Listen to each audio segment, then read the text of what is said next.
इससे पहले मैंने आपको बहुत सारे अधिकार के बारे में बताया, जैसे धार्मिक स्वतंत्रता का अधिकार, समानता का अधिकार, शोषण के विरुद्ध अधिकार।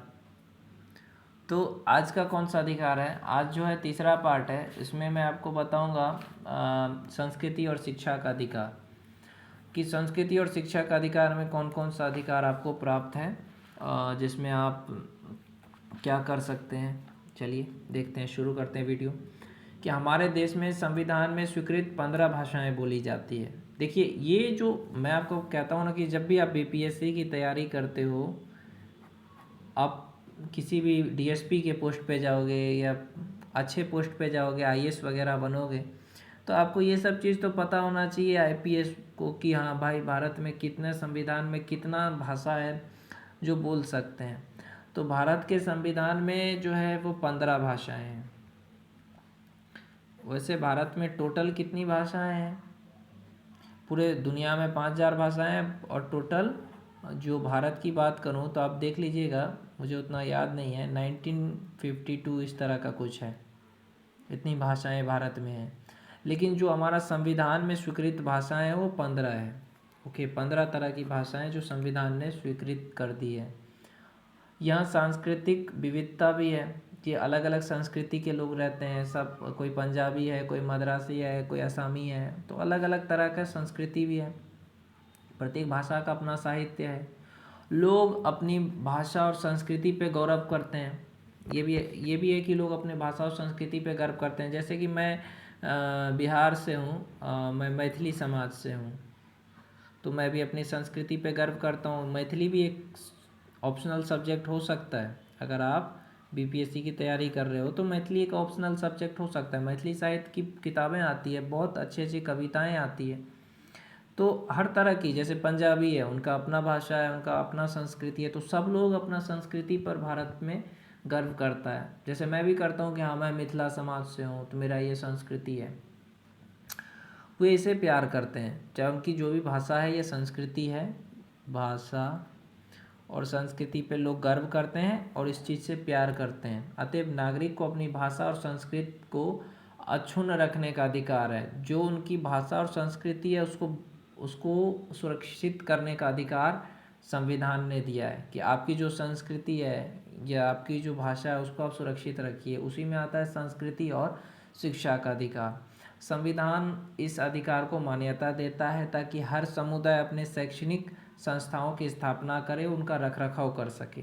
ओके, इसका मतलब ये है कि अगर कोई गुजरात का है तो गुजराती मीडियम से कोचिंग या स्कूल खोल सकता है, क्योंकि उसको अपने भाषा को सुरक्षित रखना है, इसका उसको अधिकार दिया गया है। को किसी भी भाषा में शैक्षणिक संस्थान की स्थापना कर सकता है, उसका रखरखाव कर सकता है।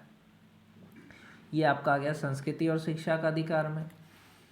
अब जो है आपका छठा अधिकार वो कौन सा है?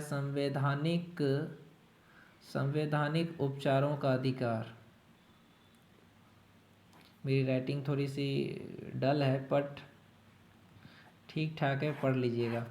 संवैधानिक उपचारों का अधिकार, तो संविधान में मौलिक अधिकारों का उल्लेख कर दिए जाने भर से मौलिक अधिकार प्राप्त नहीं हो जाते।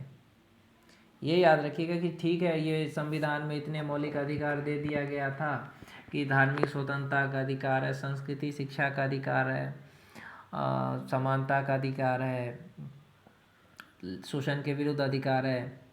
लेकिन कई बार क्या होता है, आप देखते होंगे कि लोग इसका पालन नहीं करते हैं, अधिकार प्राप्त नहीं उनको होते हैं। जो भी उनको मौलिक अधिकार, उनके बारे में कई लोगों को तो पता ही नहीं होता है, और पता भी होता है तो कहते हैं कि यार कुछ गड़बड़ी हो रही है। तो उसके लिए भी सरकार ने, संविधान ने सोचा, डॉक्टर भीमराव अम्बेडकर साहब ने, कि चलो संवैधानिक उपचार का अधिकार देते हैं, कि अगर जिसका मौलिक अधिकार है उसका रक्षा वो कैसे करेगा, तो वो इस अधिकार में आता है, संवैधानिक उपचारों के अधिकार में।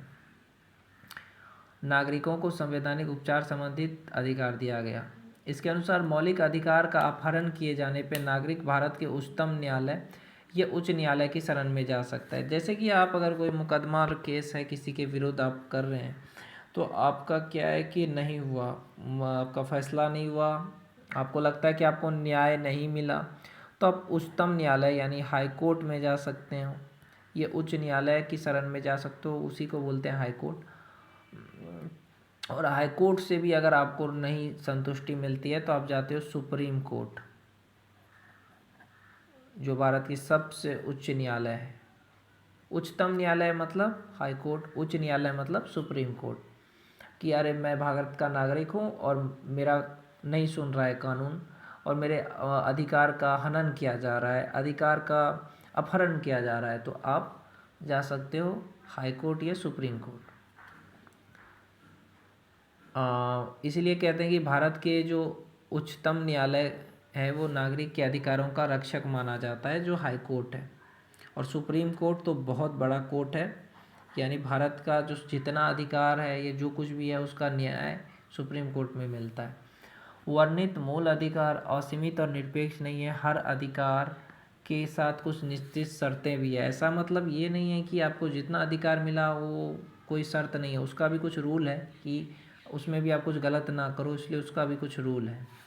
आपातकाल में राष्ट्रपति व्यक्तिगत स्वतंत्रता और जीवन संरक्षण को छोड़कर अन्य सभी अधिकारों को स्थगित कर देता है।